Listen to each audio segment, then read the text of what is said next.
de estas ODS, por ejemplo, dentro del CEPLAN, ¿no? Del Sistema de Planificación Nacional aquí en Perú, y cómo es que se articula o cómo está articulado estas ODS, estos objetivos, al proceso de planificación y la visión que tiene Perú del 2030 o incluso hasta el 2050, ¿no? Que ahora ya ha cambiado la proyección que se tiene en Perú. Bueno, yo soy ingeniero de sistemas, soy bioinformático. He tenido la oportunidad de trabajar en ONU, en África, Sudáfrica, en América Latina, Europa y Canadá. Y los proyectos que yo más he trabajado han sido proyectos de microfinanzas y proyectos de índole social, ¿no? Proyección social dentro de estados. He estado en Bolivia, en Venezuela, Argentina, Perú, Chile, Haití, Sudáfrica, con proyectos de microfinanzas, y por la especialización como bioinformático he tenido la oportunidad de trabajar también en aplicaciones de salud, ¿no? Salud integral, salud pública. Y bueno, ahora me ha tocado trabajar como voluntario ya de ONU, porque yo ya dejé de ser funcionario para el tema del COVID, ¿no? El año pasado. Ahora estamos integrando comisiones de educación y bueno, hay un poco de experiencia que yo les quiero compartir sobre el trabajo que se hace a nivel de Naciones Unidas a lo largo del mundo, ¿no? Básicamente lo que ustedes deben saber es que la ONU es todo un sistema, como les explicaba, de ayuda mutua de organizaciones, de países, de empresas, de personas, ¿sí? Que están están juntas, ¿no? Tienen un engranaje entre todos para poder desarrollar el tema de la calidad de vida de los habitantes. Entonces hay lucha contra la pobreza, hay lucha contra enfermedades como el SIDA, hay lucha para erradicar todo el tema de los niños y las personas que no tienen acceso a educación, a salud, ¿sí? ONU va más allá de ser una organización o de ser un club, como de repente muchos lo podemos entender. ONU es una organización que se encarga de trabajar por el bienestar de la humanidad, ¿no? Es la Organización de Naciones, Naciones Unidas. Entonces, no sé cómo se hace esto. En fin. Entonces, lo que nosotros hacemos o lo que hace ONU a nivel mundial es el apoyo de países con cierto poderío económico, con cierto poderío tecnológico, ¿no? Hacia los países que tienen escasos recursos, países, por llamarlo de alguna manera, tercer o cuarto mundistas, ¿no? Países que sí, sí realmente necesitan. Ustedes, como saben, en el mundo hay niños que no tienen acceso a agua, no tienen acceso a educación, no tienen acceso a salud. Entonces se trata de generar el apoyo del hermano mayor hacia los hermanos menores, ¿no? Esa es la idea del concepto de ONU. En el Perú, aquí en Perú, eh, la cooperación técnica que tiene ONU está basada en los 10 pilares, ¿no? Los 17 objetivos de desarrollo sostenido, que los vamos a conocer más adelante. Nosotros como pobladores, por ejemplo, yo como peruano, yo puedo acceder a trabajar con los casi 86 organizaciones que tiene ONU con presencia en Perú. Es decir, ONU no solamente es una oficina ONU, sino es todo un conjunto de programas, de agencias, de fondos, que si lo ven en mi pantalla, estas son algunas de las organizaciones que tenemos en Perú. Por ejemplo, si yo quisiera trabajar en el tema de educación, yo tendría que trabajar con UNESCO, ¿no? UNESCO tiene presencia en Perú. Si yo quisiera trabajar temas de finanzas, como en algún momento lo hemos hecho, proyectos de finanzas, de microfinanzas, yo tendría que tocar las puertas de las agencias del Banco Mundial. Y así como estos, hay varios Y uno de los programas más importantes que tenemos ahora para nosotros es el programa de voluntarios al cual están todos ustedes también invitados. Hay dos tipos de voluntariado ahora, ¿no? Existe el voluntariado que es de personas, el voluntariado físico, y ahora con este tema de la pandemia se ha convertido también en voluntariado virtual, ¿no? Se puede hacer un voluntariado tecnológico.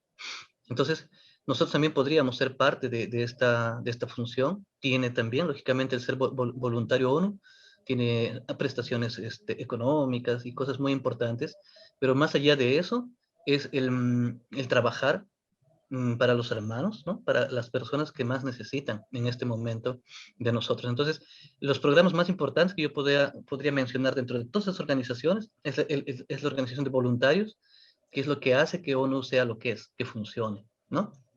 Entonces, si yo como administrador de empresas quiero trabajar con alguna de estas organizaciones, yo creo que lo que uno más necesita es dinero, ¿no? Es plata. Entonces yo podría presentar proyectos de integración, proyectos socioeconómicos, proyectos que vayan a ser sostenibles en el tiempo, de la mano con el Banco Mundial. El Banco Mundial no necesita tener, no necesita que ustedes sean organizaciones grandes, ¿no? Ustedes pueden trabajar proyectos de impacto y el Banco Mundial los puede financiar.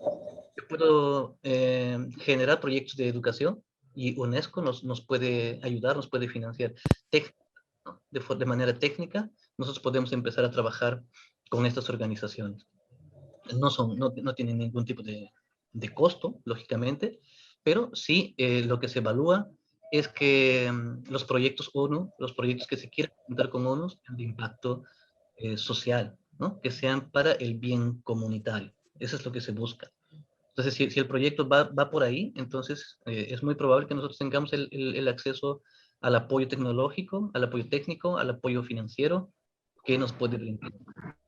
Como gestores públicos también, como regidores, eh, gobernadores, como alcaldes, también es mucho más sencillo para los accesos directivos, para los niveles directivos, es mucho más fácil tener acercamiento con estas empresas, estas organizaciones, ¿no? No son empresas, son organizaciones. Es mucho más fácil para ellos poder acceder a estas organizaciones y poder generar eh, marcos normativos de cooperación, ¿sí? Entonces, se tienen muchos temas de diferentes, o muchas organizaciones con diferentes temas dentro de lo que vendría a ser la estructura de las organizaciones de ONU en el Perú. Estamos hablando íntegramente de Perú.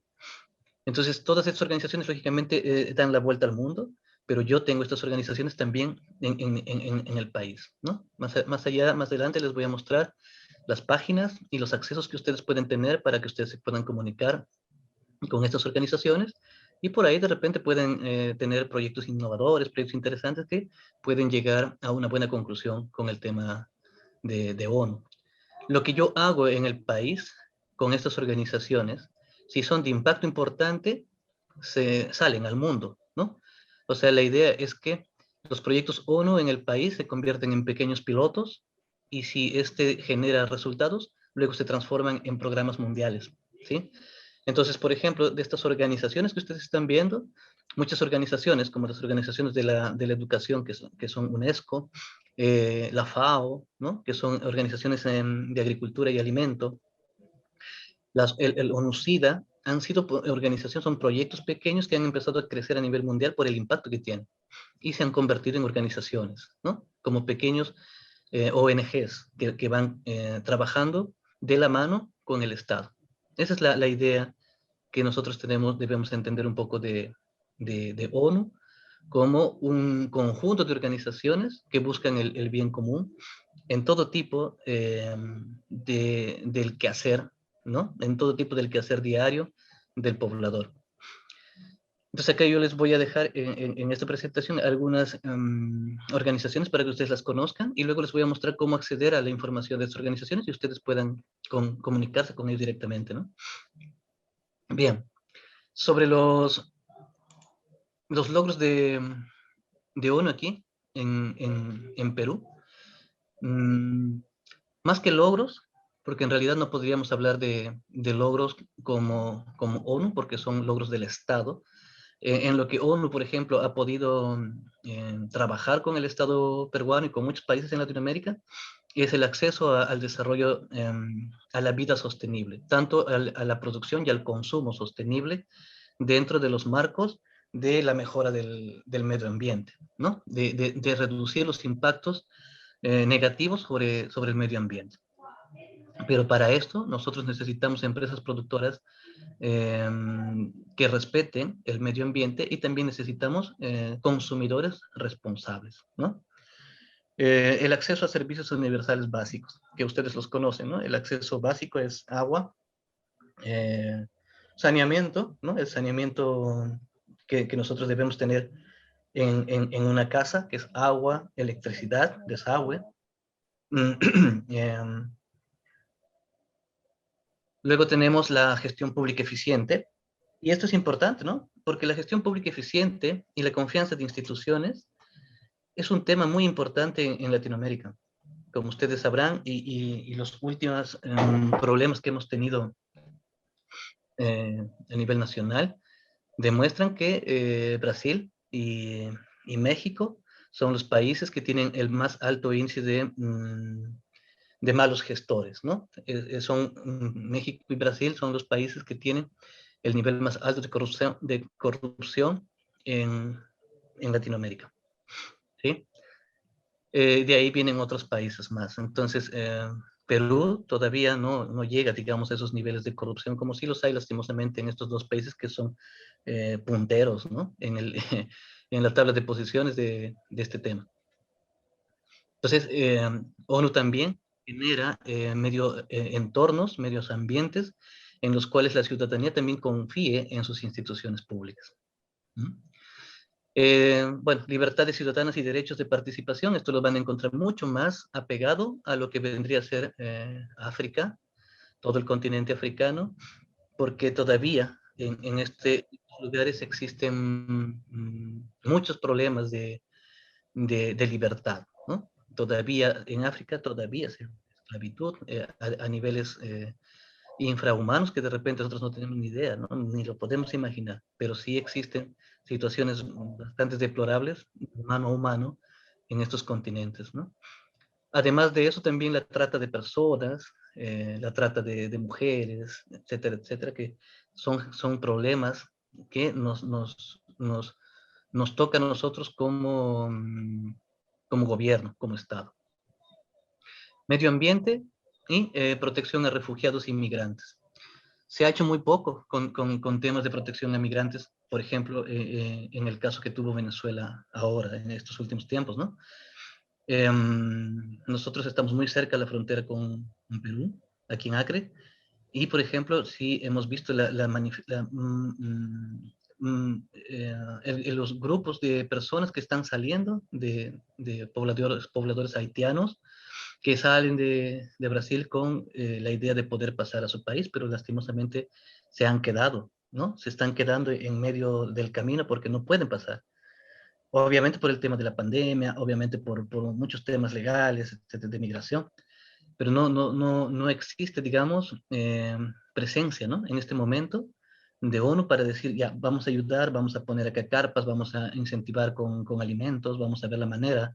No hay, ¿no? Entonces, por más que queramos hablar de logros, los logros en el Perú han sido mínimos. Y más allá, por ejemplo, de la gestión de los venezolanos que empezaron a trabajar, a migrar a países latinoamericanos, ¿no? A todos los países latinoamericanos, y sobre todo Perú, donde tenemos más población extranjera que no cuenta, digamos, con la formalización de vida para que ellos puedan trabajar y puedan generar un entorno sostenible económico, educativo y de salud.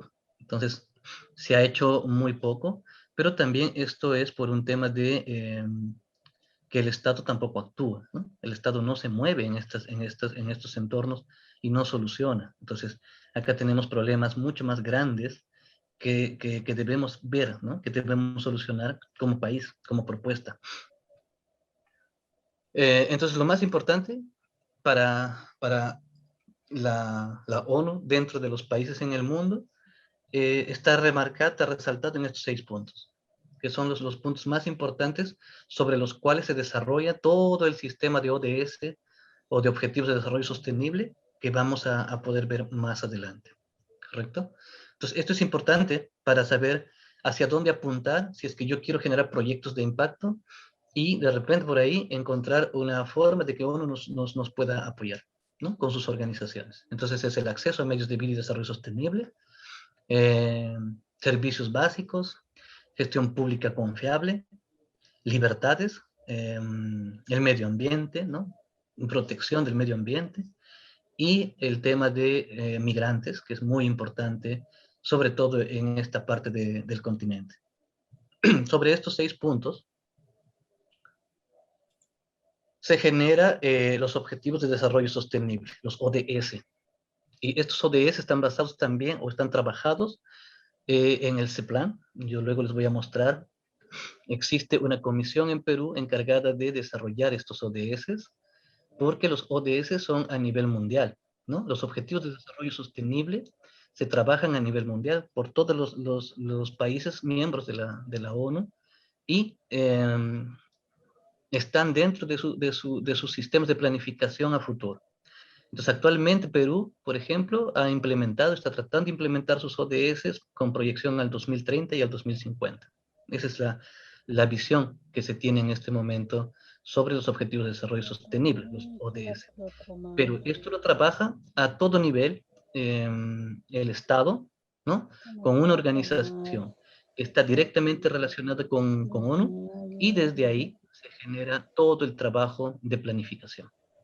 Entonces, los que somos planificadores o los que estamos dentro del concepto de planificación, puede ser gubernamental, debemos darnos cuenta de que todo el trabajo de planificación que nosotros desarrollamos están basados en estos objetivos que son mundiales. Todo lo que nosotros tenemos en salud, lo que nosotros tenemos en educación, lo que nosotros estamos pensando hacer al futuro, está basado sobre estos pilares, sobre estos 17 puntos que les voy a mostrar a continuación. Esos son los 17 puntos, los 17 ODS que ONU trabaja, que ONU desarrolla con apoyo de todo el mundo. Esto no es exclusivo de un país.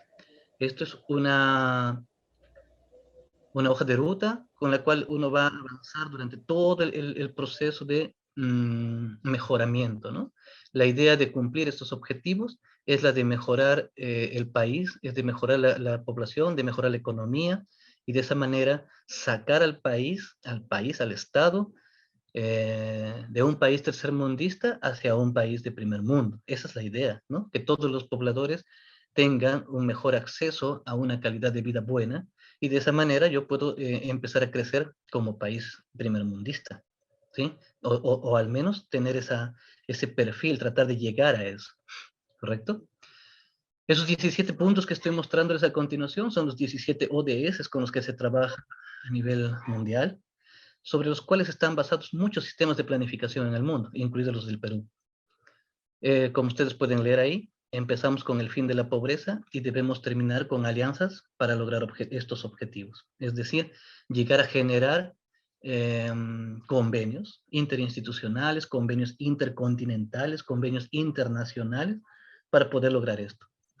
Entonces, el fin de la pobreza, el hambre cero, salud, educación, igualdad de género, todo lo que ustedes están viendo ahí son los 17 puntos que yo voy a desarrollar como Estado para lograr mi bienestar. Y esto está basado en el trabajo de todos los países que pueden estar dentro de ONU, ¿no? que pertenecen a ONU, y que en asambleas que se desarrollan cada 2 o 3 años se implementan o se empiezan a determinar cuáles van a ser esos puntos sobre los cuales se va a trabajar. Hasta hace 3 años, no, hasta hace 5 años atrás, solamente existían 12 puntos, solamente había 12 ODS, ¿sí? Hasta hace unos 5 años atrás. Ahora se han agregado algunos ODS que para nosotros de repente no tenían sentido, ¿no? Por ejemplo, recién ahora se habla de la acción por el clima, ahora recién hablamos sobre la vida submarina, ¿no? Y el punto 13, 14, 15 incluso desde el punto 12, que es producción y consumo responsable. Desde ahí son ODS nuevos que se están implementando en bienestar, no del país. Si ustedes se dan cuenta, esta situación de mejora climática, esta situación de mejora de la ecología, esto beneficia a todo el mundo, no solamente a un país. Pero son objetivos que nosotros como país deberíamos desarrollar, deberíamos lograr, ¿sí? Y son nuevos, porque antes no se tocaban estos, por ejemplo, ¿no? Entonces siempre nosotros hemos pensado en educación, salud, igualdad de género, y estas cosas de la energía, el trabajo, como los pueden ver ahí, pero no se hablaba mucho, ¿no? De producción responsable, consumo responsable, acciones por el clima, vida submarina. Todo esto son puntos nuevos que ahora los países lo están tomando en cuenta, y posiblemente de acá a unos 3, 4 o 5 años más, nosotros tengamos ya no 17, de repente ya lleguemos a 20 ODS, porque van cambiando, ¿no? Se van generando nuevos ODS en base a las nuevas necesidades a nivel mundial. Una ODS que está muy fuerte, un objetivo de desarrollo sostenible que está muy fuerte, que es candidato seguro para pertenecer a esta lista, es la lucha contra el COVID en este momento.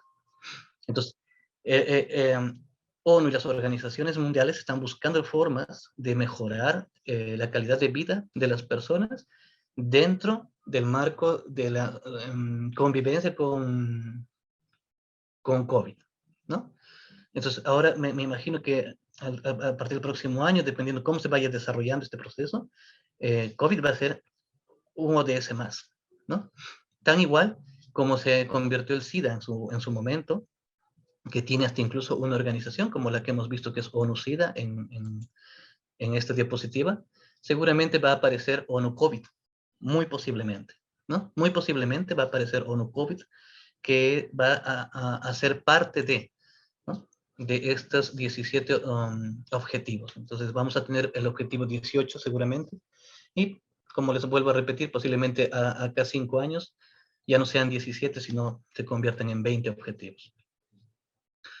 ¿Quiénes participan en este proceso? ¿Cómo es el proceso de selección de los objetivos? Acá tienen un pequeño mapa que muestra más o menos el impacto de implementación, el impacto el porcentaje de avance de la implementación de esos ODS a nivel mundial. Y como ustedes pueden ver, Perú está al medio, ¿no? Está entre 60 a 50% de implementación de sus ODS, juntamente con Colombia y con Bolivia, ¿no? Están en procesos, ellos se está caminando. A nivel de Latinoamérica, procesos más avanzados tiene Argentina, Chile, Ecuador, ¿no? Paraguay, Brasil, están todavía con procesos más avanzados, ¿no? Más trabajados. Hay un trabajo de Estado mucho más interesante, que se puede ver en el día a día, ¿no? Por ejemplo, el Perú tiene mucho problema en este momento para hacer el tema de la vacunación, ¿sí? Es un problema, mientras que en otros países de Latinoamérica ya se ha avanzado bastante con el tema de vacunación, ¿sí? Entonces, ahí ustedes pueden ver cómo es que se están implementando estas políticas o estos objetivos de desarrollo a nivel mundial. Los que más están atrás en estos procesos son África, ¿no? Lastimosamente, porque ahí sí hay todo un tema sociopolítico, geopolítico y geoeconómico que se tendría que discutir, y podríamos tener horas de discusión para determinar, visualizar, interpretar la realidad africana. Es completamente diferente, ¿no? Latinoamérica, si lo vemos por colores, todavía está avanzando, ¿no? A un paso un poco lento, pero ya estamos generando algunos procesos de cambio importantes para nosotros. ¿Qué es lo que nos detiene en estos... en Sudamérica para poder construir los objetivos? El gran problema es, lógicamente, la corrupción, la inestabilidad política y la inestabilidad económica, ¿no? Actualmente en Latinoamérica existen más de 18 millones de personas que han estado de pobreza medio han llegado a la pobreza extrema en este tema de pandemia durante este año y meses. Son 18 millones de personas que han perdido sus trabajos, que han perdido lo que tenían y que ahora están en extrema pobreza. Al siguiente año, cuando se haga este análisis, o de repente en algunos meses más, vamos a notar que Perú va a bajar del 60 al 50%, va a bajar al 50 o 40%, o quizá al 40-30%, ¿no? Porque el hecho de que tú tengas una población que empieza a bajar de su estatus socioeconómico genera un caos en todos los sistemas, sistemas educativos, sistemas de salud, y eso es lógico, ¿no? Cuando uno no tiene dinero, cuando uno es pobre, no tiene acceso a educación de calidad o simplemente lo deja. Aquí en Brasil, por ejemplo, muchos estudiantes, al no poder contar con tecnología para poder trabajar en sus estudios, en sus clases, tuvieron que dejar el colegio, tuvieron que dejar las escuelas y dedicarse a otras cosas, ¿no? A trabajar, en el mejor de los casos, y en otros muy tristes, a delinquir.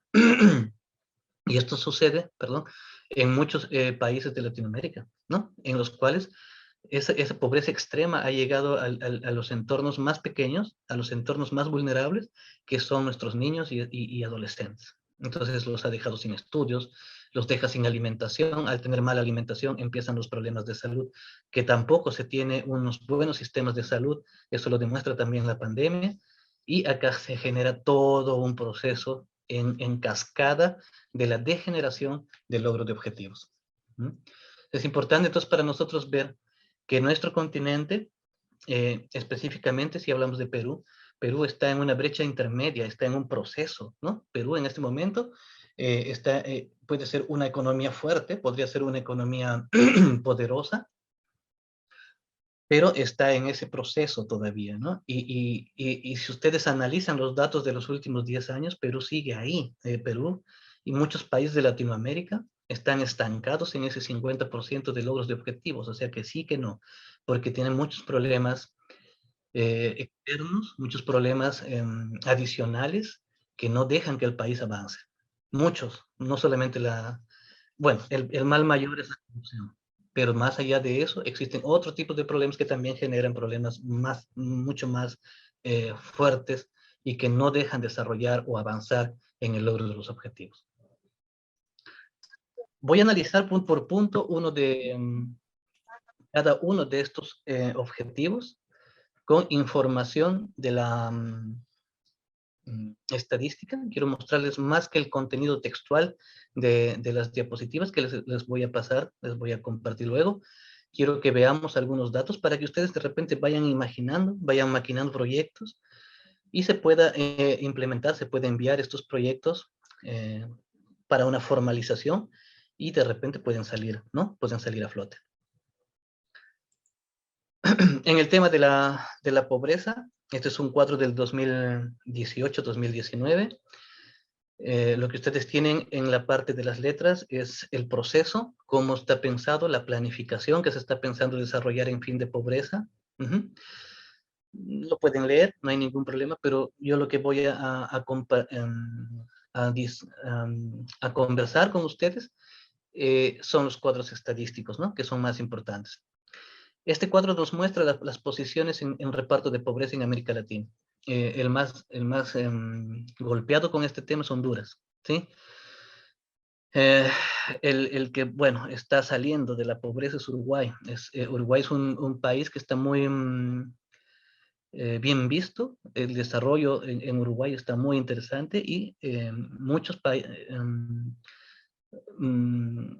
países, muchas organizaciones a nivel mundial perfilan a Uruguay como una potencia, ¿no? Un país que está muy bien estructurado, muy bien encaminado y donde hay muchas cosas muy interesantes a nivel económico, social, educativo, salud, etc. En la posición, el medio, como vemos, está Perú, Brasil, están Ecuador, Bolivia, Colombia, están al medio, son países que están en proceso. Y esto nos muestra, por ejemplo, cómo está determinada la extrema pobreza. Como ven en el cuadro, tenemos extremadamente pobre, muy pobre y pobre. Entonces, no está el Perú básicamente hasta el 2019, 2018, estaba en un crecimiento interesante, ¿no? muy posiblemente con la pandemia en estos 2 últimos años, que todavía no se tienen datos exactos, esto va a aumentar. Muchas de estas posiciones van a cambiar seguramente y esperemos que Perú no baje, ¿no? Esperemos que al menos se mantenga, pero como está como está la proporción en este nivel, como está como está la información, lo que tenemos ahora, la realidad es diferente, entonces es posible que también nuestras posiciones vayan bajando, ¿no? Esperemos que el impacto no sea muy fuerte cuando salga de acá, me imagino, 2 meses más, el nuevo porcentaje de reparto de pobreza en América Latina. Y esto es por el impacto que generó la pandemia, básicamente, ¿no?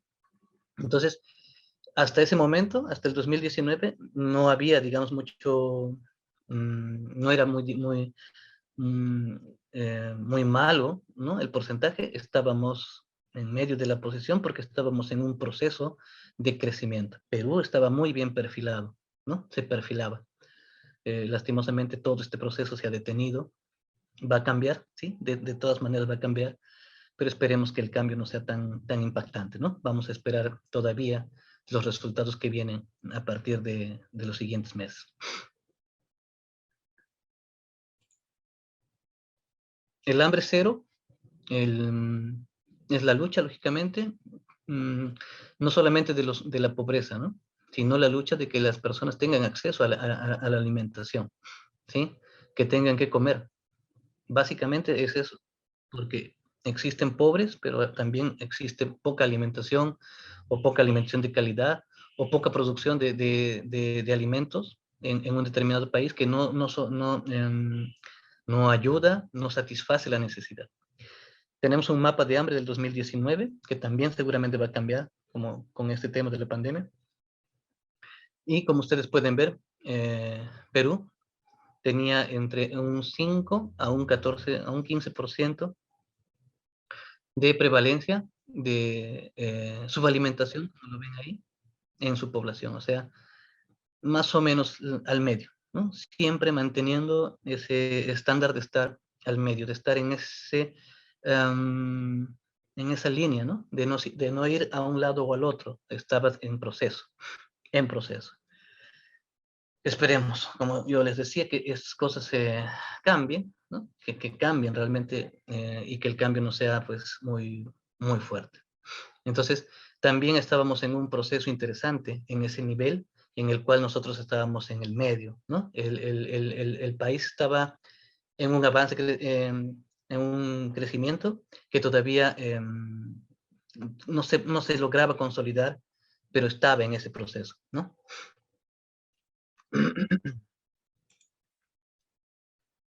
En el tema de salud, como ustedes pueden ver, solamente con el tema de COVID, lo que podemos ver aquí, em, el impacto ha sido muy fuerte, ¿no? Entonces, yo como país no he sabido afrontar una pandemia por la mala situación que tienen mis sistemas de salud, ¿sí? Entonces, más allá de hablar de una buena salud y de todos los proyectos posiblemente que tengamos de salud, la pandemia es una muy buena radiografía de lo que nos ha tocado vivir. Y como ustedes pueden ver aquí, los países más golpeados han sido Ecuador, Perú y Brasil, los más golpeados por la cantidad de muertos que ha habido. Entonces, por cada, como dice aquí, 100.000 personas muertas, ¿no? Estos son los países que han tenido, por ejemplo, por cada 100.000 personas infectadas, 25 muertos, que más o menos es una cantidad que sí ha sido importante, ¿no? Una de las cantidades más altas que hemos tenido en el proceso de pandemia. Pero no por la pandemia en sí, sino por los sistemas de salud que estaban completamente mal.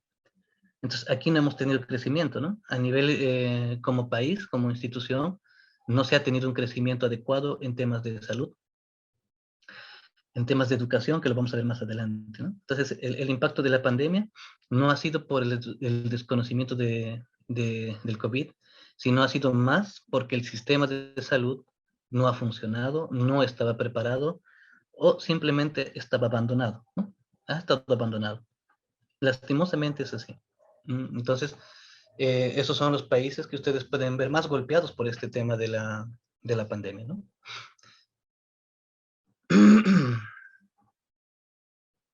Esto es hablar de educación.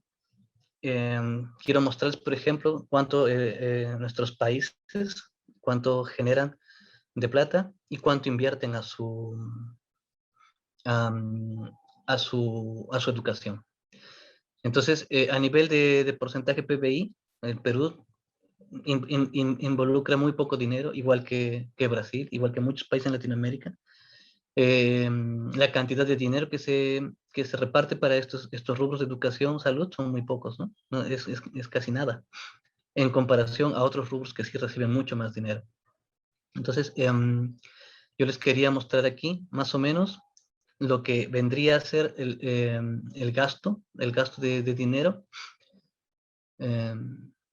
versus el resultado de las pruebas, la famosa prueba PISA, de ese mismo año, ¿no? Entonces, eso le colocaba a Perú en el puesto 64. Si ustedes revisan estos resultados, Perú siempre estaba un poco atrás, ¿no?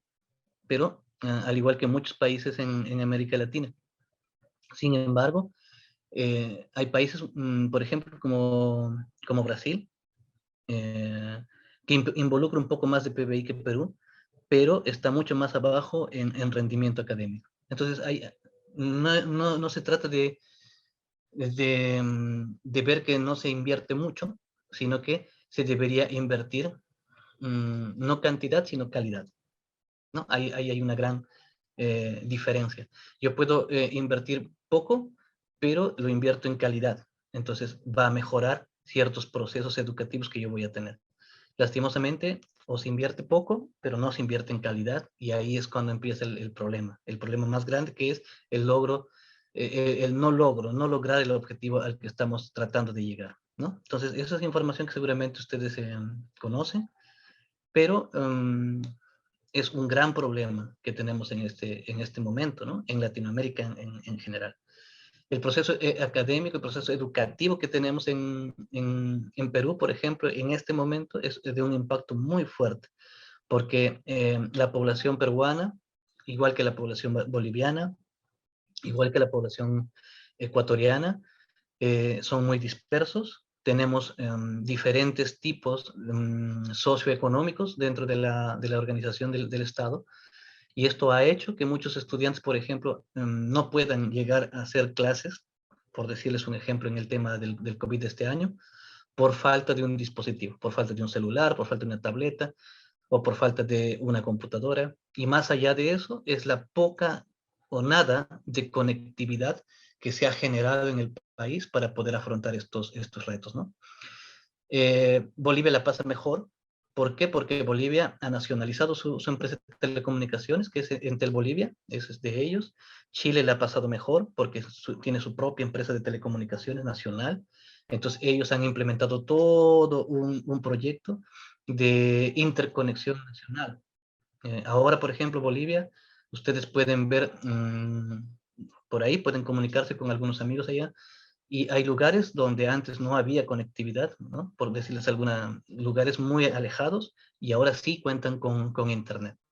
¿Que pueda ser un Internet de baja calidad? Sí, eso sí, pero tienen conectividad. O sea, ya no están lejos, ¿no? Y gracias a la empresa nacional que hay en Bolivia, se ha logrado hacer que todas las personas tengan acceso a dispositivos o a equipos a bajos precios. Esto, sumado al avance tecnológico que ha producido la explotación del litio, ha sido un boom en Bolivia, ¿sí? En el Perú seguimos con empresas privadas, empresas extranjeras que no ayudan al progreso, ¿no? No ayudan al progreso del país, sino que más bien nos aletargan. Y por ser una especie de monopolio, al final la población es la que sufre las consecuencias porque no tiene el acceso real a los dispositivos y a los equipos para poder avanzar en este tema de educación, ¿no? O sea, son muchos factores, muchos factores. Y también es un tema que bueno, el Estado realmente no está apuntando hacia una educación de calidad, ¿no? Lastimosamente. Y esto no lo decimos solo a nivel de universidades, creo que sí estamos bien, porque tenemos en Perú Existen 2 universidades que están dentro del ranking de Latinoamérica como las mejores universidades, pero sí tenemos un problema muy grande en temas de educación básica, ¿no? En el tema de educación básica en primaria y secundaria, ahí es donde estamos muy flacos a nivel de inversión y de producción. Bien. La igualdad de género lo quiero discutir con esta imagen, que es la brecha salarial, que nos muestra cómo es el tema de cuán equitativo es el tema de salarios a nivel de Latinoamérica. Y acá, como ustedes pueden observar, el más cercano a 1 implica de que existe equidad en la brecha salarial, es decir, que hombres y mujeres ganen igual. Y lógicamente lo más alejado de 1, que llegue a 0, significa la diferencia.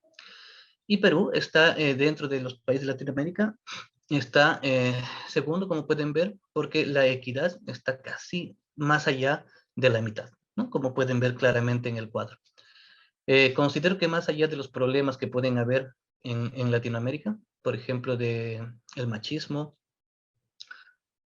o de, disculpando de repente las señoritas, señoras que estén aquí, ¿no? Hay feminicidios, hay problemas muy graves con el tema de las mujeres, pero en Perú, a diferencia, por ejemplo, de aquí de Brasil, la mujer sí se logra desarrollar, ¿no? O sea, una persona, una mujer, sí puede estudiar, tiene acceso a educación, tiene acceso a una universidad, tiene acceso a oportunidades similares, ¿sí?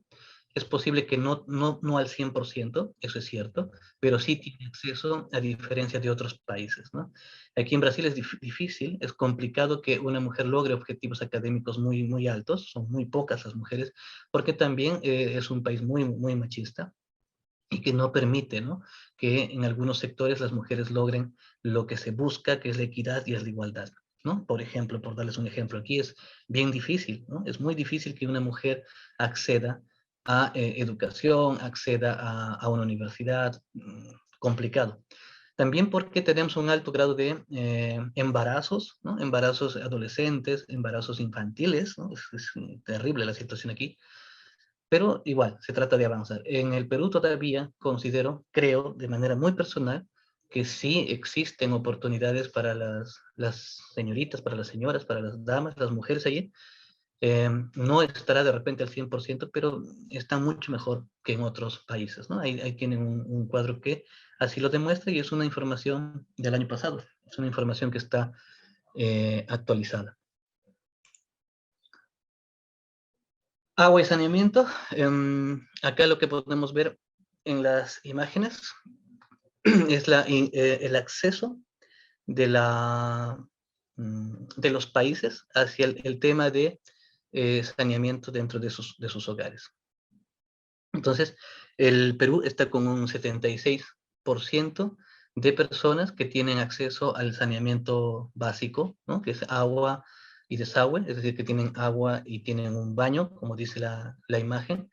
Se considera que tenemos un 76% de la población general, no llegamos al 100% lastimosamente, pero un 76% que sí tiene acceso a saneamiento básico en el Perú, ¿sí? Aquí en Brasil tenemos un 82% y como ustedes pueden observar, Chile es el que nos lleva la delantera en toda Sudamérica, ¿no?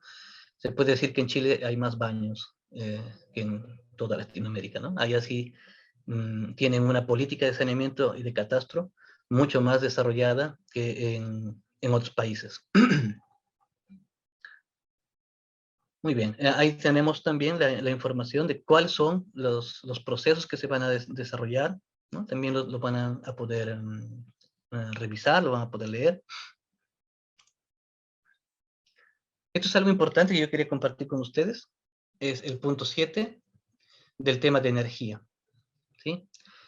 Que sea energía no contaminante. Nosotros en Brasil hemos generado proyectos de energías eólicas, tenemos grandes plantas de energía eólica como las de Curitiba, tenemos plantas de energía eólica en Sao Paulo y en Río. Bolivia tiene un gran generador de electricidad por medio de paneles solares, si no me equivoco, en Cochabamba. Y en el Perú también tenemos algunas plantas de energía solar y eólica, pero que no están completamente desarrolladas, ¿no? O sea, son pequeños proyectos que se están tratando de generar. Ahí donde ustedes están viendo la situación actual de energía sostenible, en el Perú tenemos diferentes tipos de energía que se podrían implementar a largo plazo. Desde electricidad o energía generada por volcanes, ¿no? Es la energía generada por paneles solares, energía generada por vientos, ¿sí? Que se pueden producir, incluso basura. Eso son proyectos muy interesantes, por ejemplo, los que se ha hecho aquí en Guyana, perdón, donde nosotros tenemos toda la basura, se implementa en proyectos de energía. O se puede utilizar metano, o se puede transformar toda la basura en diferentes formas de energía y se pueden trabajar. Acá en Brasil hay muchos proyectos sobre la transformación de basura en energía renovable, que eso también es ahora un boom. ¿Por qué? Porque está dentro de lo que vendrían a ser los 17 objetivos de desarrollo, ¿no? Todo el tema de energía renovable, accesible y no contaminante. Yo tuve la oportunidad de trabajar proyectos de microfinanza eh, allá en Perú, en la selva de Cusco, de Paucartambo, ¿no? Hay un lugar que se llama Coñipata, y ahí, por ejemplo, se podía desarrollar proyectos de energía solar, pero lastimosamente la empresa nacional de luz de ese lugar no dejaba, no permitía que tú podías trabajar, te ponía problemas legales, no quería. Y querían seguir siendo como el monopolio y no dejaban que se avance en estos temas de energía alternativa, ¿no? Que podría ser una gran solución a nivel mundial. Pero lastimosamente en Latinoamérica no se están desarrollando de manera masiva este tipo de iniciativas, ¿no?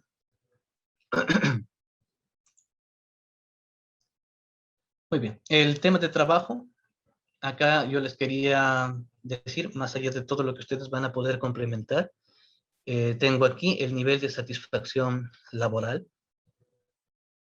Y ustedes pueden ver aquí, por ejemplo, que en el Perú, el 19% de personas consideran que sus trabajos son buenos. Eso quiere decir que tienen buena remuneración, buenas condiciones laborales, y solamente el 5% piensa que su trabajo es ideal, lo que él quiere hacer y para lo que él se ha preparado, ¿no? Entonces, no hemos llegado todavía a una satisfacción total. Tiene mayores porcentajes, por ejemplo, Chile, ¿sí? En todo Latinoamérica. También pueden ver un porcentaje mayor en Paraguay, ¿sí? Eh, me ayuden con el audio, por favor. Gracias. Bien. Entonces, más allá de todo lo que nosotros queremos hacer como trabajo decente y crecimiento económico, lo que tendríamos que ver más allá de eso es cómo la población se siente con los trabajos que tienen ahora, cómo la población se siente con la de oferta laboral que existe, que ahora es mínima, ¿no? Ahora acá en el Perú con el tema de la pandemia, la oferta laboral ha bajado muchísimo. Y hay también un impacto, ¿no? En el tema del trabajo, el teletrabajo, la telepresencia, eh, que seguramente va a impactar en algunos números completamente. Muy bien, este es el nivel de satisfacción. Un 19% de personas creen que sus trabajos son buenos y solo el 5% cree que sus trabajos son ideales, ¿no? Entonces aquí nos podemos dar cuenta que sí, existe todavía más o menos un 80% de personas que posiblemente consideran que su trabajo no es bueno o que quizás muy posiblemente ni trabajo tienen. Preocupante, ¿no? Es una situación un poco complicada para la gestión.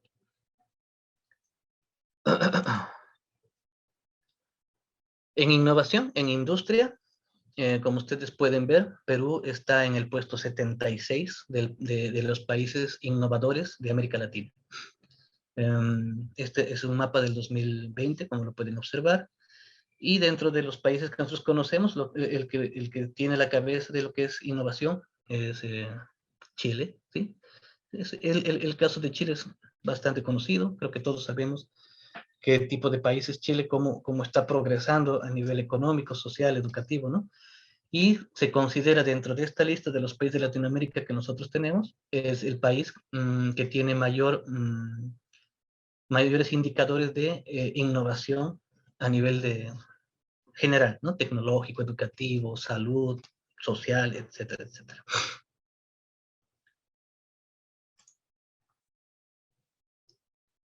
Bien, aquí nosotros tenemos la reducción de las desigualdades.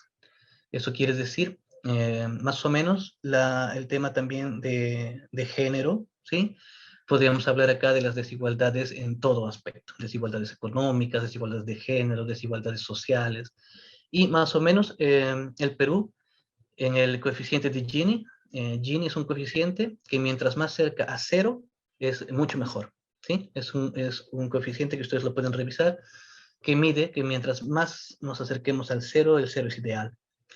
Entonces, América Latina en general está todavía un 46, ¿no? Estamos avanzando, pero Perú está con un 43.8. Entonces, existe un gran nivel de desigualdad todavía, ¿no? Aquí en Brasil es mucho mayor, ustedes pueden ver ahí. Y el que sí está mejor proyectado es Uruguay, como pueden ver abajo, ¿no? Uruguay está mucho mejor proyectado en estos temas de nivel de desigualdad. Este es un cuadro del 2019 que posiblemente vaya a cambiar con esta pandemia. La pandemia ha demostrado que sí, somos completamente desiguales, ¿no? Lo está demostrando en América Latina con el tema de las vacunas, lo está demostrando en América Latina con el tema del oxígeno, lo está demostrando en América Latina con el acceso a la salud pública o privada, y eso sí nos ha mostrado que más allá de los números y las letras, somos desiguales, todos somos desiguales, ¿no? Es lamentable, pero es una realidad que nos ha desnudado la pandemia. Entonces, estos números, esta interpretación estadística que nos hacen, nos da un termómetro, pero no es una realidad, porque ahora hemos visto que es completamente distinto, ¿sí? Acá nosotros somos desiguales. Se puede salvar el que tiene dinero y el que no, lastimosamente, no lo puede hacer, ¿no? Entonces, hay un tema acá que hay que analizar bien, no con pinzas, sino bien, bien analizado, bien visto, bien medido, ¿sí? En ciudades sostenibles, lo ideal de este tema de ciudades sostenibles es el trabajo que yo puedo tener en comunidad para mejorar mis bosques, para mejorar la producción de mis energías, para mejorar la bajo emisión de gases tóxicos en mi ciudad, y sobre todo el tema de la vegetación y el salvar nuestros bosques, ¿no? Ahí tienen ustedes un pequeño gráfico que habla sobre el uso adecuado de la tierra y de edificios. Y dice que 17 ciudades fueron escogidas, entre ellas capitales como ciudades líderes en negocios por su tamaño e importancia. Entonces, fíjense que Lima, la capital de Perú, en el uso de su terreno, en el uso de sus edificaciones, en el uso de su arte urbano, está muy por debajo del promedio, ¿no? Estamos hablando acá solo de capitales, ¿sí? Santiago en Chile está muy por encima, ¿sí? Podríamos hablar de Brasilia también, como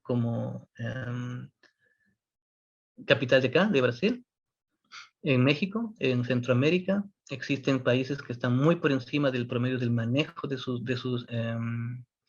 tierras y edificios, ¿sí? De la administración de estos, pero lastimosamente nosotros todavía en Latinoamérica tenemos países como Ecuador, Colombia, Perú, este, Montevideo, Uruguay y Bolivia, que nos están faltando una administración adecuada sobre el uso de nuestros terrenos y el crecimiento demográfico, ¿no? Que es completamente desordenado.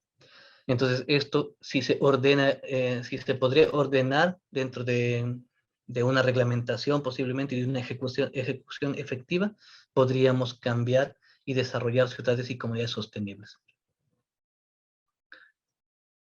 Bien.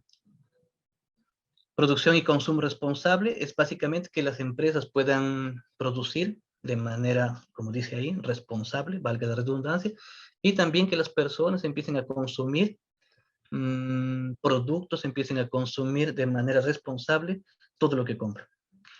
Consumir de manera responsable es comprar y desechar, es comprar y reciclar, es comprar y reutilizar, ¿sí? Eso es de manera responsable. Y las empresas también tienen que ser responsables en el manejo y en la producción de sus bienes o servicios.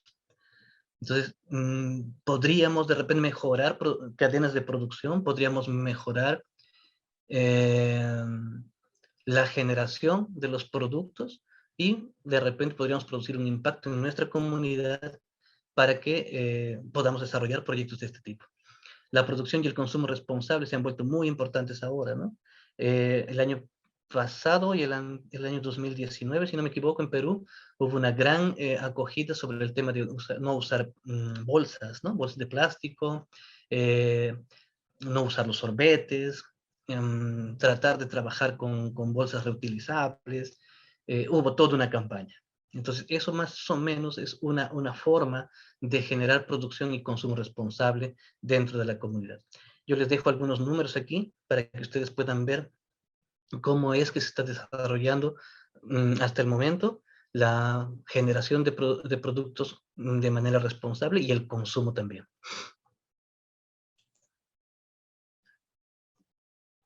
Bien, aquí el tema del cambio climático, qué se está haciendo en el cambio climático aquí en el Perú, y lastimosamente la deforestación de la selva peruana, de la Amazonía en general, eh, la poca reforestación de los bosques, el mal trato, el mal uso que le damos al agua, conjuntamente con el proceso minero y otros procesos más, están generando un impacto completamente negativo en América Latina.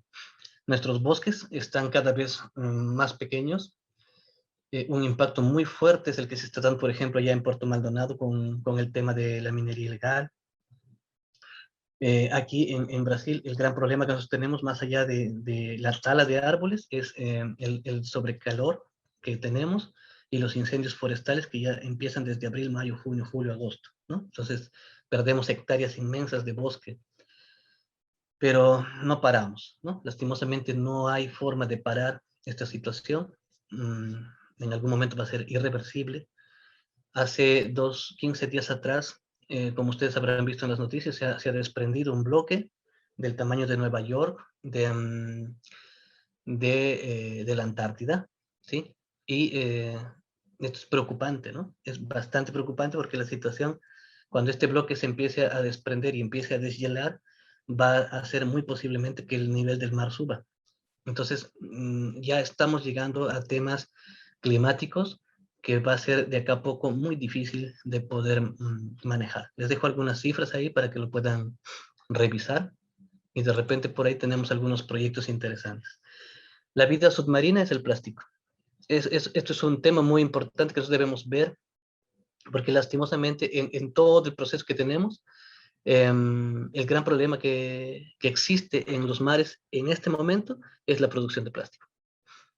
Y existen varios, ¿no? Procesos o proyectos que se han tratado de implementar para poder mejorar eh, o evitar que sigan echando plástico al mar, pero lastimosamente no es suficiente. Como ustedes pueden ver en el cuadro, el 86% de plástico viene de Asia.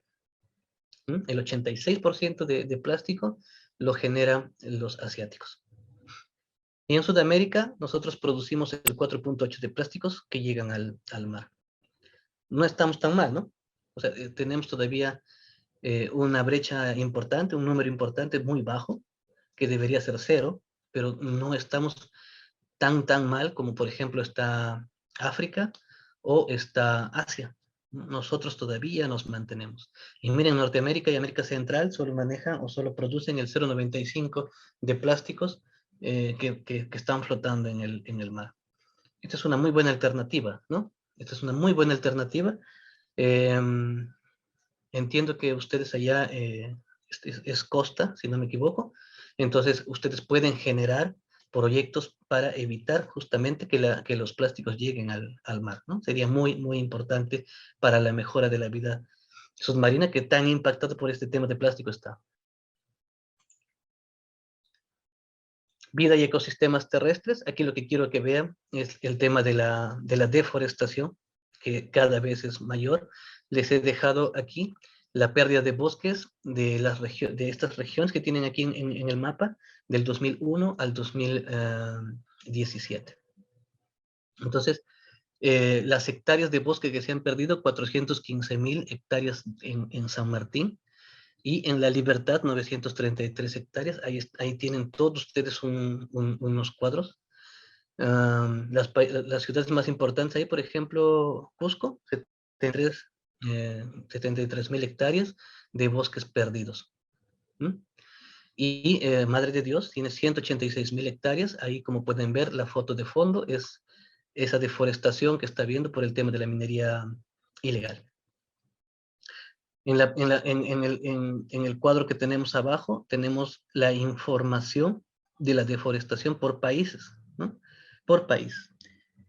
Y Perú todavía no está tan bien, ¿no? Tenemos una deforestación importante en Perú, tenemos una deforestación que está impactando al país y esperemos que esto también cambie, ¿no? Es gestión de nosotros mismos poder trabajar en proyectos que ayuden a la mejora de esto, porque si no, poco a poco nos vamos a terminar de destruir como planeta, como sociedad, como naturaleza.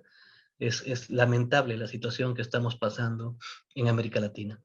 No hay proyectos de impacto, ¿no? En temas, por ejemplo, de ecosistema, en tema de mejora de clima, no hay proyectos que realmente estén impactando. Hay iniciativas, pero que a la larga pues no se pueden concretar porque realmente también las personas, las sociedades, las familias no logran hacer eh, no cohesionan ideas y al final seguimos en lo mismo, ¿no? Hablamos mucho de evitar la deforestación, sin embargo seguimos deforestando. Talamos, ¿no? Talamos árboles, pero no somos capaces de volver a plantar. Entonces ahí hay todo un ciclo que no tiene cuándo acabar. El tema de la basura en los municipios, los famosos lugares donde se bota la basura de toda una ciudad, genera también todo un problema ambiental que Perú no se está viendo y en América Latina menos, ¿sí? En Brasil hay algunos proyectos de utilizar basura para combustible alternativo, ¿sí? Se está haciendo, hay estas iniciativas, pero por ejemplo acá nosotros no reciclamos, ¿no? O sea, no hemos tenido todavía la idea como país de reciclar, de separar, como sí lo tienen en otros lugares. Nosotros no hacemos eso. En Perú no he visto iniciativas de manejo de residuos, no los conozco quizá, pero al menos yo donde he trabajado en Perú no los he visto, ¿no? Llámese Lima, en el mismo Cusco, no hay proyectos de impacto de optimización y de reutilización de la basura para hacer alguna cosa. No existe. Entonces sería algo interesante poder desarrollar proyectos llevados al buen manejo de los residuos y a la reutilización de nuestra basura en forma de combustibles y otras cosas.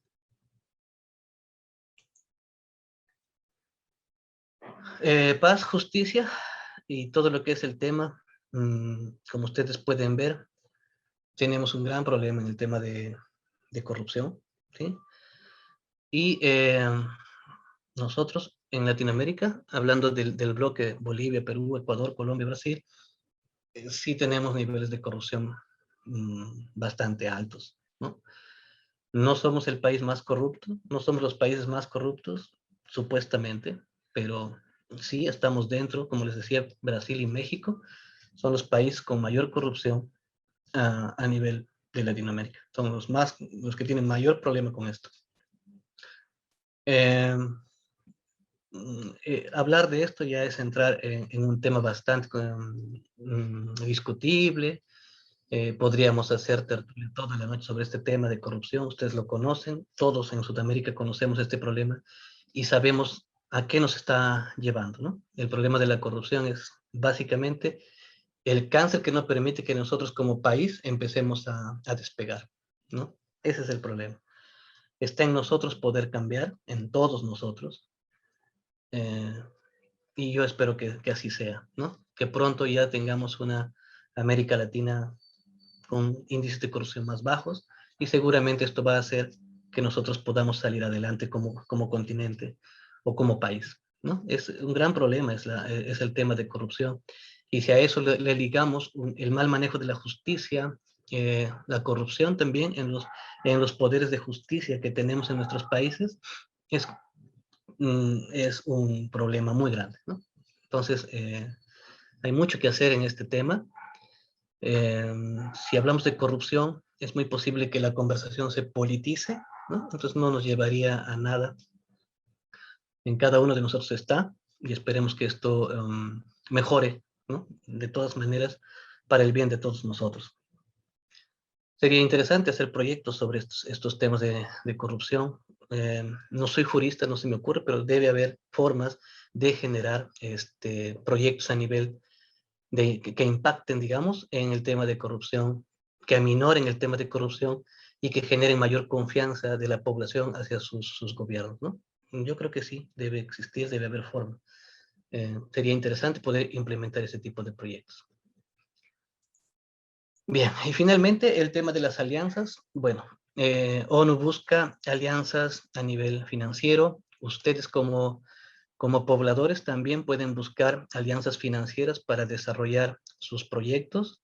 Aquí les dejo algunas informaciones adicionales sobre las alianzas en finanzas, sobre las alianzas en tecnología, en comercio. Ahí tienen bastantes cosas para ir leyendo, desmenuzando poco a poco y enterarse de lo que pasa. Voy a tratar de terminar esta presentación para que no la hagamos muy aburrida. No sin antes comentarle que nosotros en Perú tenemos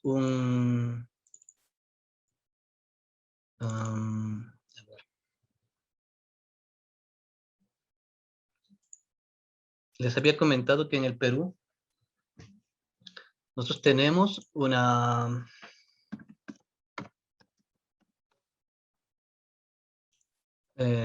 acercamiento entre lo que es las ODS,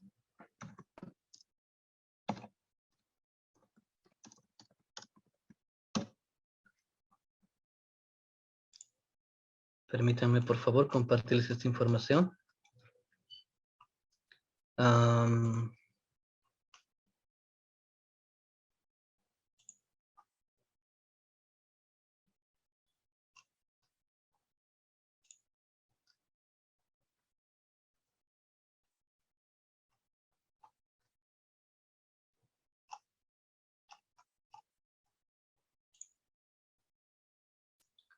Si me dan un segundo, por favor.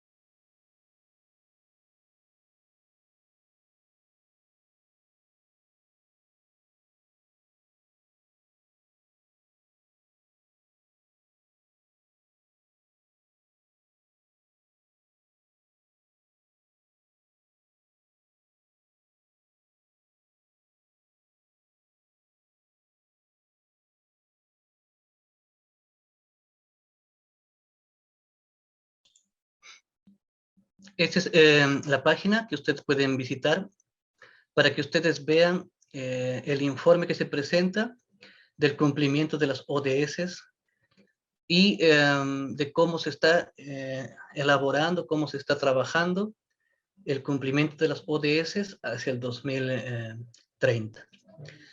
Como les estaba explicando, todo lo que nosotros tenemos a nivel de, por ejemplo, documentos de ese plan, a nivel de planificación, están basados en estos trabajos que se hace de forma conjunta con las Naciones Unidas.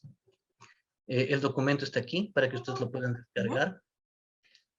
Es un PDF de más o menos 144 páginas que ustedes pueden leer y pueden visualizar cómo es que está desarrollado o cómo es que está avanzando el proceso de desarrollo de las ODS dentro de la planificación como país, ¿no? Acá está.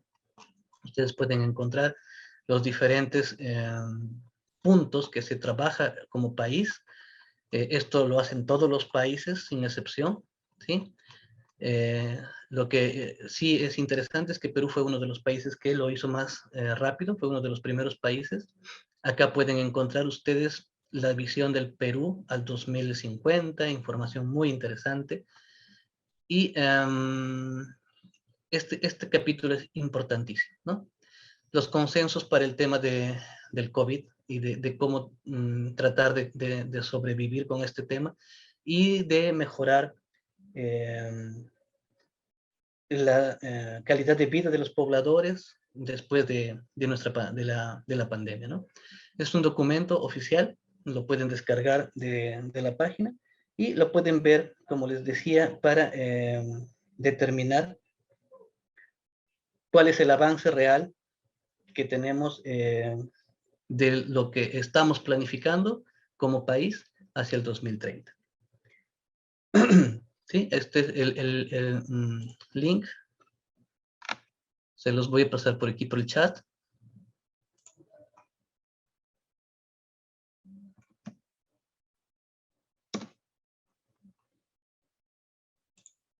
Muy bien, aquí lo pueden ver. Y finalmente, quiero mostrarles un...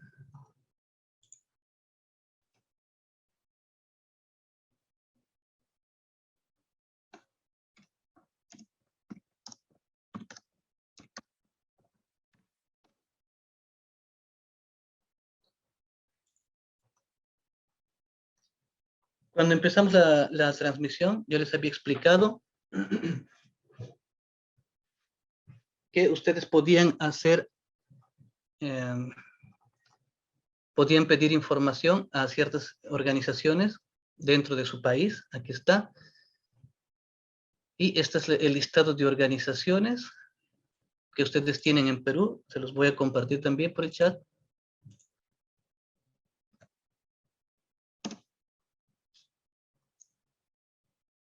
Muy bien.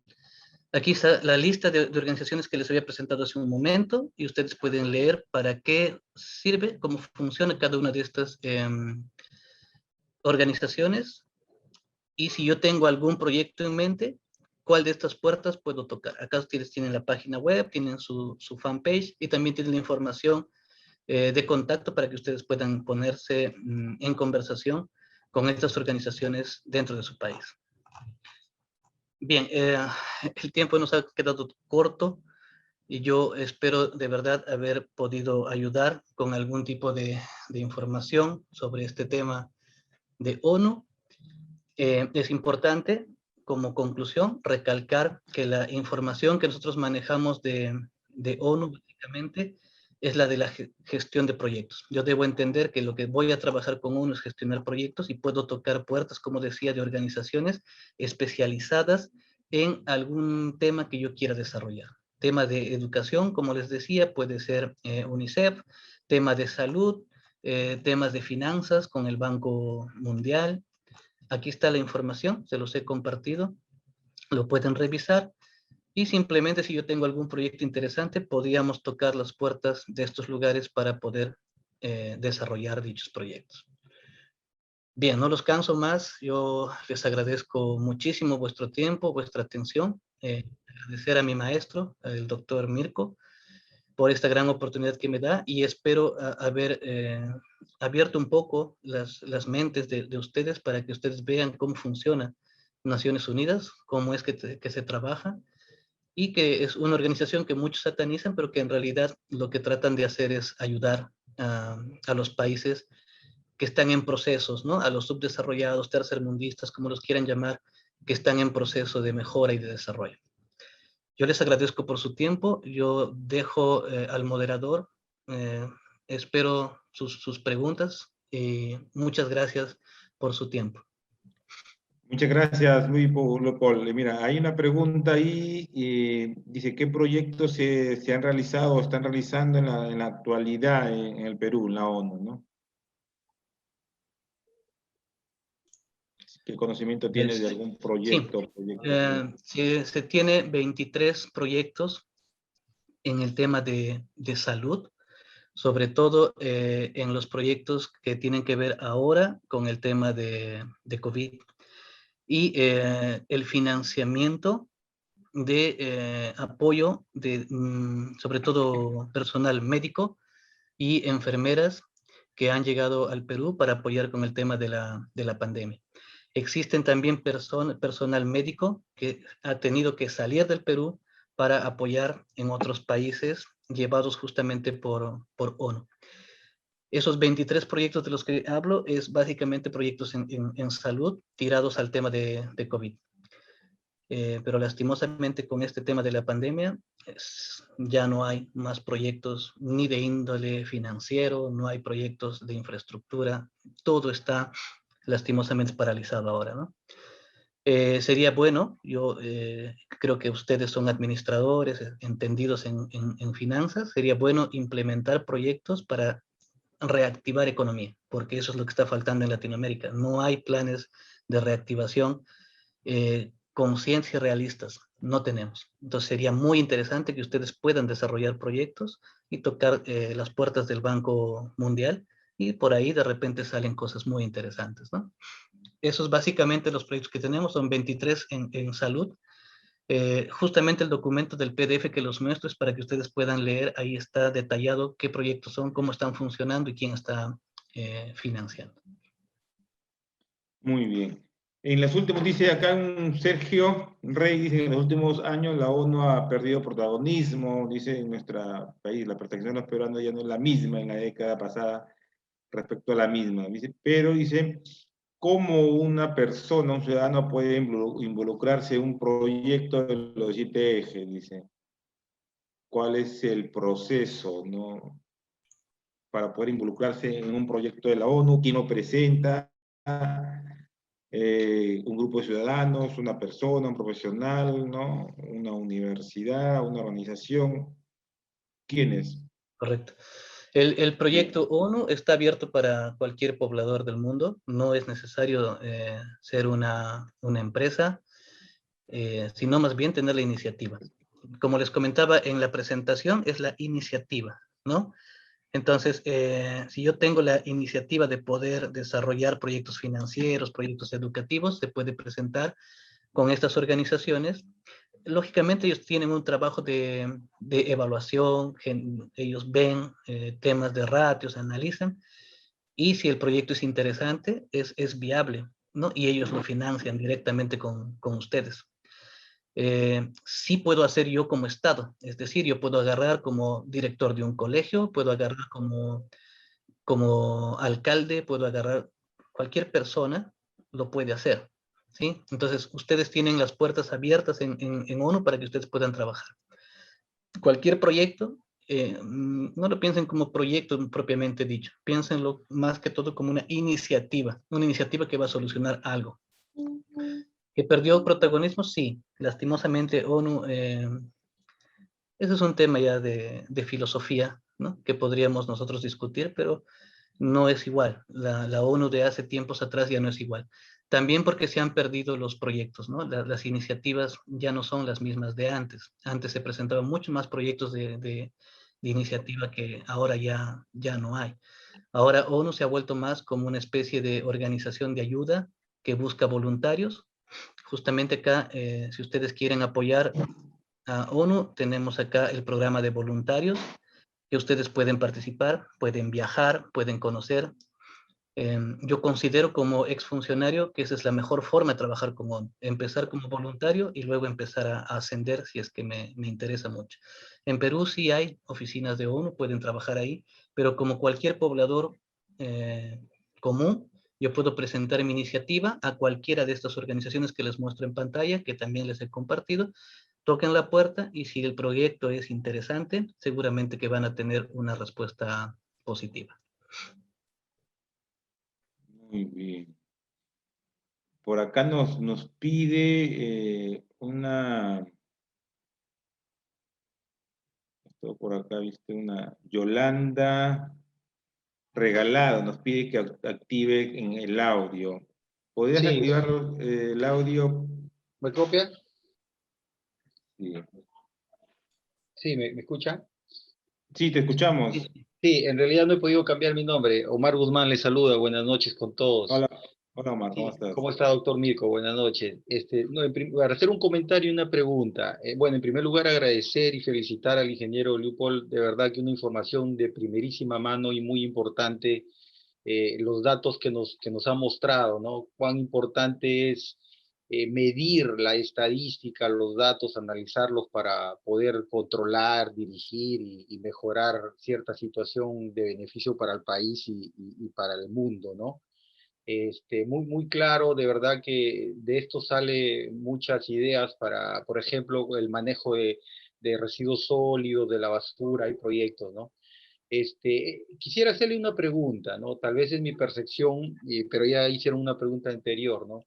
¿Por qué este protagonismo de la ONU no es tan difundida? Es mi percepción en el país, en los medios públicos, a través de las universidades para la presentación de iniciativas y proyectos, ¿no? Me da esa percepción de que hoy día me ha mostrado información que tal vez para mí conocí a ONU más que todo como apoyo en vacunación o en salud, pero hay un abanico de oportunidades acá, ¿no? ¿Por qué no hay tanta difusión de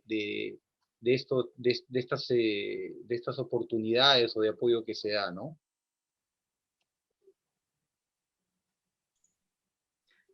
Bien, el problema básicamente no es el problema de país. Yo pienso, cuando ustedes ingresen a ONU, van a darse cuenta que el gran protagonista de que ONU brille, por decirlo de alguna manera, en un país, lo tiene el coordinador residente. Yo les presento al coordinador residente que está de ONU en Perú. Pero bueno, lastimosamente está su correo electrónico para lo que ustedes quieran, le pueden escribir. Pero lastimosamente, pues el trabajo que él hace no es bueno, ¿no? O sea, ONU está oculto en Perú, porque justamente esta es la persona encargada que debe hacer brillar a ONU, pero no lo hace. Entonces, como ustedes saben, existen gestores y gestores, ¿no? Entonces, ahí es un tema de gestión.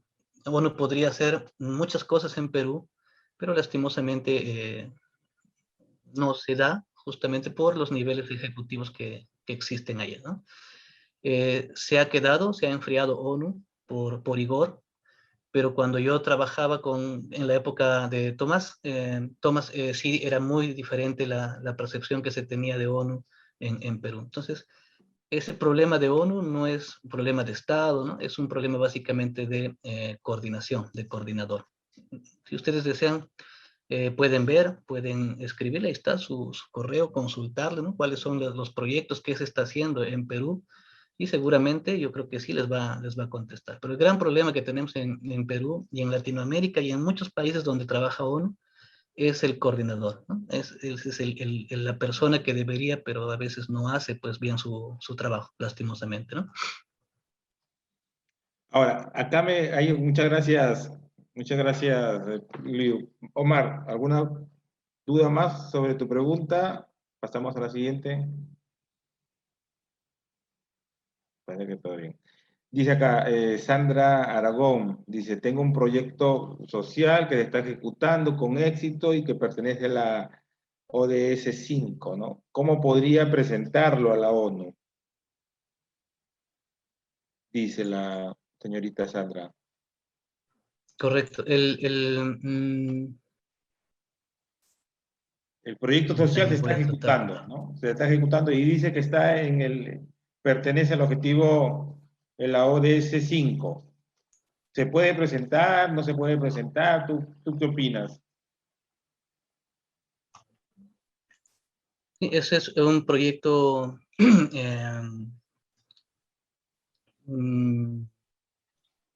habría que saber los pormenores de qué tipo de proyecto es, cómo lo está desarrollando. Por ejemplo, yo puedo tener un proyecto como este, ¿no? De igualdad de género, es posible.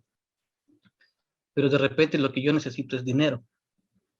Entonces, ¿a quién tendría que tocarle la puerta? Tendría que ver la manera de que el Banco Mundial me financie.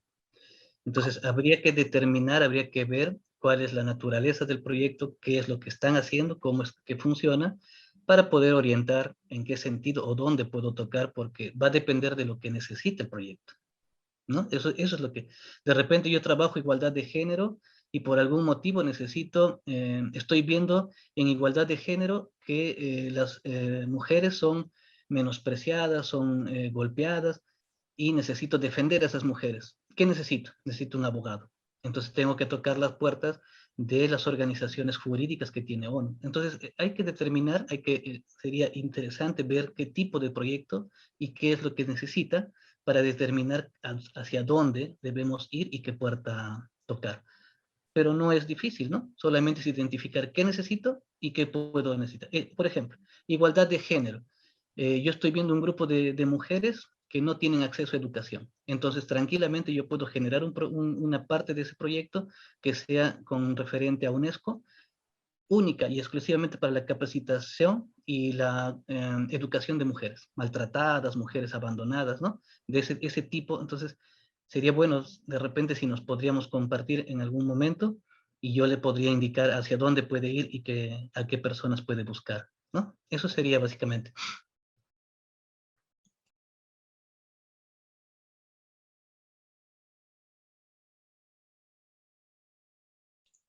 Sí, apagó su audio, doctor. Bueno, acá vamos a habilitarle el audio a Sandra para que pueda hacerte las consultas y con ella ya creo que terminamos y pasamos a otra etapa. A ver, Sandra, no sé si está habilitado tu micro.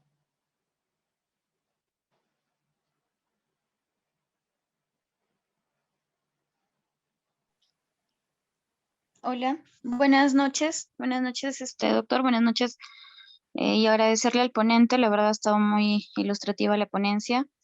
Bueno, el proyecto en realidad que nosotras tenemos, porque somos un grupo de mujeres a nivel de todo el país, hemos formado una red de mujeres interamericanas, se llama la organización, ya está inscrita en registros públicos y en México también está inscrita, pero la sede principal es Perú. Nosotras trabajamos en el empoderamiento de mujeres en 4 ejes temáticos, en el ámbito político, económico, social y cultural. De nuestra organización incluso ya hay cooperativas de ahorro y crédito gracias a unas mujeres artesanas de Piura, por ejemplo, que se trabaja bastante el emprendedurismo. Hemos también logrado que líderes de nuestra organización sean ya ahorita candidatas al Congreso, por ejemplo, en el trabajo del empoderamiento del ámbito político. O sea, en realidad tenemos muy buenos resultados. En el Callao hemos tenido también candidatas como alcaldes, como al Congreso. Ahorita en Chachapoyas tenemos también candidatas, en Loreto, en Huánuco y Puno también tenemos candidatas que se han formado dentro de nuestras escuelas. En Cajamarca, bueno, yo ahorita me encuentro en Cajamarca, también tenemos ya desde muy niñas haciendo escuela política para mujeres con la finalidad de incrementar también el porcentaje de la participación de la mujer política. Y lo mismo hacemos, ¿no?, en el ámbito social, es donde más participación tenemos. Y bueno, eso es lo que hacemos basado en la educación. Lo que buscamos nosotros con estas escuelas es prevenir la violencia, es enseñarle a las mujeres que aparte de lo que puedan encontrar de la puerta de su casa para adentro, afuera hay un abanico de oportunidades en los que ellas se pueden desempeñar y necesitamos mujeres líderes, ¿no? Y hemos ido descubriendo, gracias, bueno, al trabajo que estamos haciendo en todo el país, hemos venido descubriendo a grandes mujeres. En México aún nos falta trabajar, pero ya estamos registradas también allá. Hay un grupo menor de mujeres que sí están trabajando también dentro de la organización. Entonces, basado en eso, nos gustaría de repente poder generar algún contacto en hacer crecer aún más esta organización porque tenemos muy buenos resultados hasta la fecha. Ok, si me permite, lo que ustedes podrían hacer es acercarse a OIT. Ahí lo tienen en pantalla, es la Organización Internacional de Trabajo, que justamente se encarga de esta parte que ustedes mencionan del tema de igualdad, justicia social, derechos humanos para las personas, ¿no? Para las mujeres en este caso. Ellos podrían darle un mayor alcance jurídico, organizacional y empoderar a la organización. Algo interesante que usted mencionaba hace un momento era que tenían una especie de pequeña cooperativa de créditos, si es que no me equivoco. Bueno, Entonces, no nosotros como organización. uh-huh. Eso gracias a las capacitaciones y al trabajo que se viene haciendo con mujeres artesanas en Piura, incluso mujeres con bastante edad, ellas lo han formado, ¿no? Pero se han formado dentro de la organización de la red. Claro, por ejemplo, entonces nosotros podríamos hacer el financiamiento de microfinanzas ahí. Se podría trabajar todo un tema de microfinanzas con el perfil que ustedes tienen de artesanos o artesanas. Las microfinanzas para mujeres es muy bien aceptada por ONU por muchos motivos que ustedes de repente, los que alguna vez han trabajado en créditos, conocen. La mujer tiene un gran nivel de aceptación en créditos, es mucho más responsable. Entonces, yo me inclinaría por estas dos opciones. Una, darle marco jurídico internacional, que es lo que ustedes quieren, trabajando con la OIT, que está aquí. Ustedes pueden entrar al enlace que les envié y pueden generar acá sus datos y ver con quién pueden conectarse. Y de repente haciendo un trabajo más financiero, haciendo un trabajo, un proyectito más financiero, más tirado al tema de números, podríamos trabajar con el Banco Mundial y solicitar que se nos financie el tema de microcréditos de alguna forma. Entonces, ahí tienen dos opciones muy interesantes. Lo que sí yo no recomendaría es el tema de formación de líderes para el Congreso y temas políticos, ¿no? No tanto así como tema de Congreso, sino de repente darle un entorno, un término más tirado a lo que es lideresas en temas políticos, ¿no?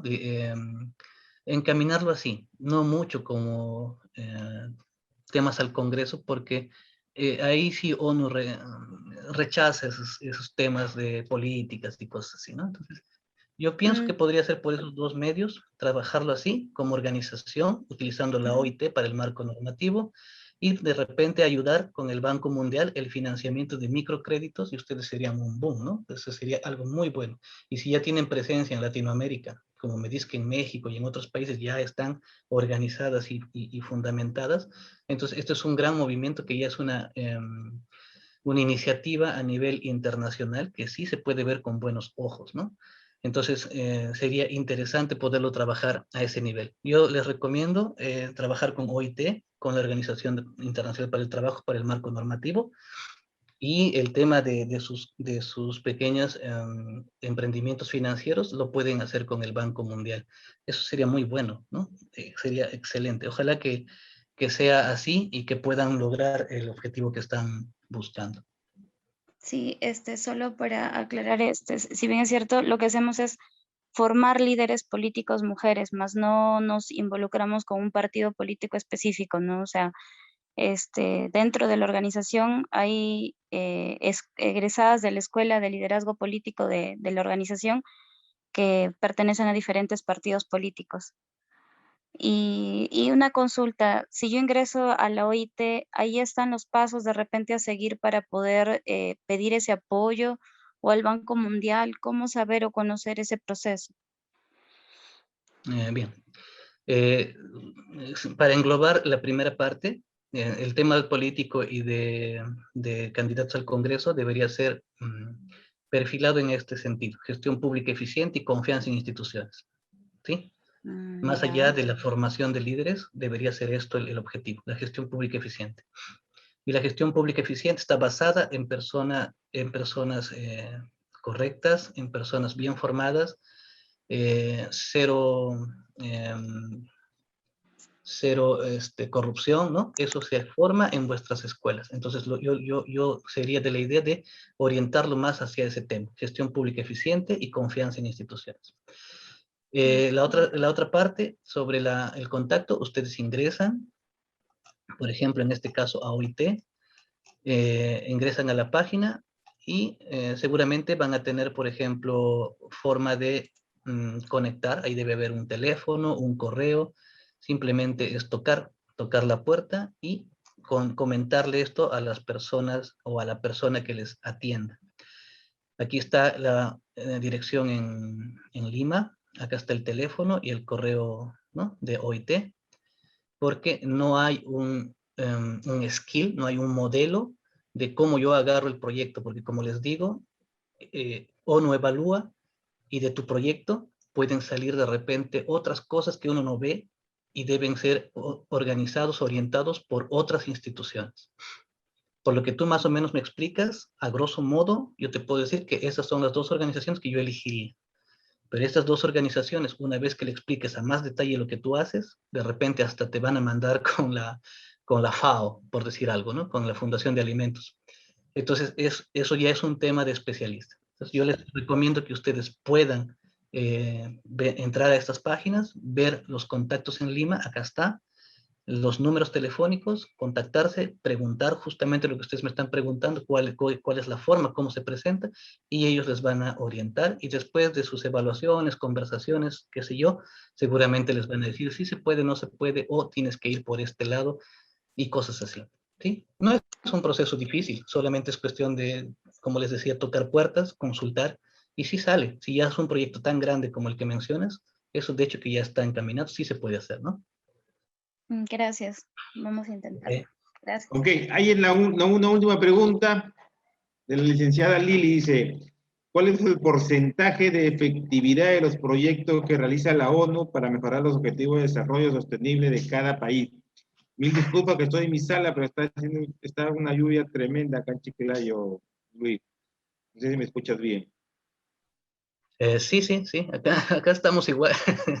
Ese es un problema de estos meses por acá también. El nivel de efectividad depende del gestor. En este caso, ustedes como gestores de proyecto van a tocar la puerta, ONU les va a dar el apoyo, pero ya la sobrevivencia del proyecto. ¿Cuál es el objetivo del proyecto? El objetivo del proyecto es convertirse en esto, en lo que ustedes ven aquí. ¿Qué son estos? Organizaciones. Ese es el objetivo de un proyecto ONU. Es lo que ustedes deben apuntar cuando empiezan una iniciativa. ¿Sí? Entonces, si ustedes empiezan una iniciativa que se va formando con el tiempo, va madurando con los años, tranquilamente se puede convertir en una organización ONU.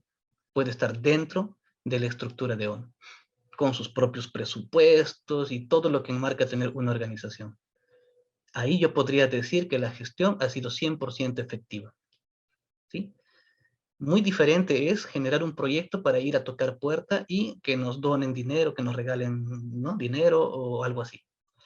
Lo que ustedes tienen que entender cuando generan un proyecto ONU es el objetivo más alto: convertirse en organización. Esa es la idea. ¿Sí? Entonces, acá hay muchas organizaciones sociales, si ustedes se dan cuenta, organizaciones de defensa a los derechos humanos, derechos sociales, pero por ejemplo no hay una organización exclusivamente para mujeres, ¿no?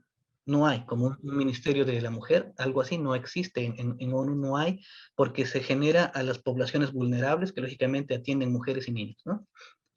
Pero qué interesante sería tener una organización mundial de Naciones Unidas orientado exclusivamente para mujeres. ¿no? Y no para cualquier mujer, sino de repente para mujeres maltratadas. Ese es el objetivo del proyecto. Eso tiene que quedar claro. El objetivo de los proyectos que ustedes inicien tiene que ser con la mirada, la visión de que ustedes deben formar o deben convertirse en una organización reconocida por ONU, así como estas, tal cual como estas. Entonces, ahí sí podríamos decir que la gestión ha sido 100% efectiva, porque ONU te puede apoyar, pero quien genera el porcentaje de logro, de realización del proyecto, son los gestores, son ustedes los que tienen la iniciativa, porque eso ONU respeta, o sea, dice, eso es tuyo, tú lo administras, tú lo formaste, tú lo trabajas, que crezca o no crezca, depende de ti. Hay muchos proyectos ONU que quedaron en eso, ¿no? O finalmente se financió y nunca más se hizo nada porque recibieron el dinero, se malgastó, se malinterpretó la situación y ya no se hizo más.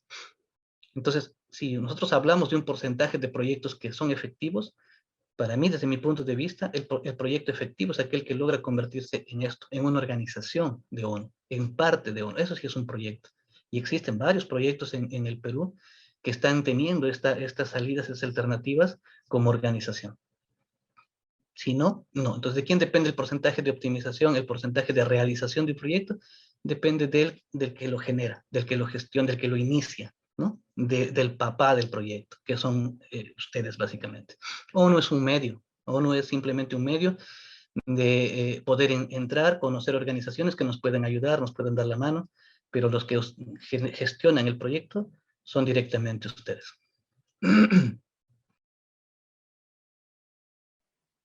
Excelente, Leopold. Bueno, no viene ningún